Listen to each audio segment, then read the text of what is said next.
reconcile. I want to play a quote the vice president said on Friday that you took some issue with on Twitter. But let me play that quote and then get you to react on the other side. Here it is.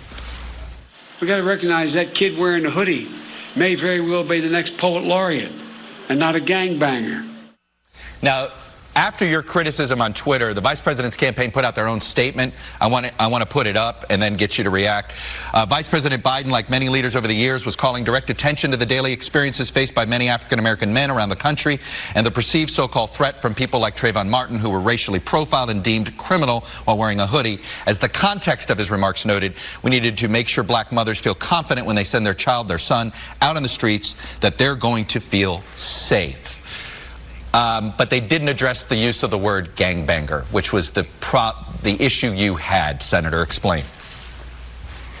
Again, as a guy growing up as a young black guy in America who was followed and surveilled, faced that indignity and even the danger of that, being perceived to be a threat.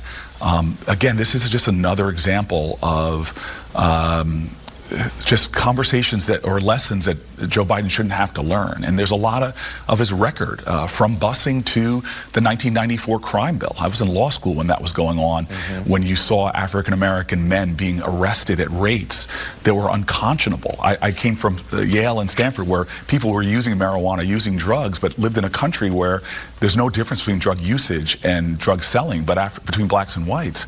But African-Americans are almost 4 times more likely to be incarcerated for those things.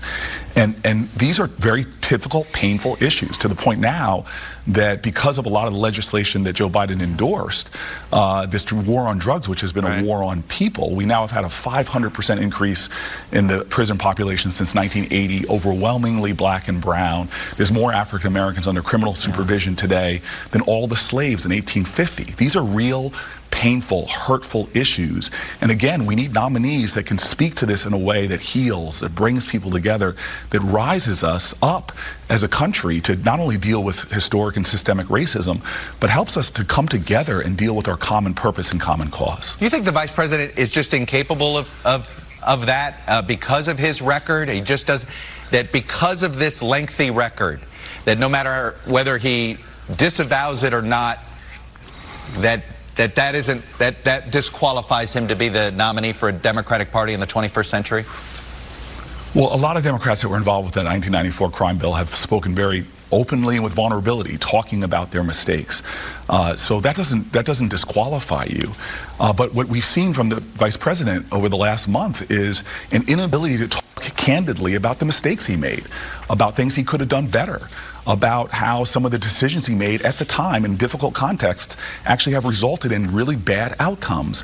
And this is a bad culture where you can't admit mistakes, where you can't speak to your vulnerabilities and your imperfections. We all have them, but when it comes to difficult issues with race, if you can't talk openly and honestly about your own development on these issues, I think it's very hard to lead our country forward so that we actually can deal with our past and rise to a better common cause and common future. We have one destiny in this nation, and right now the vice president, to me, is not doing a good job at bringing folks together. In fact, he's caused, and I've heard this from people all around the country, is causing a lot of frustration and even pain with his words. I want to ask you a larger philosophical question.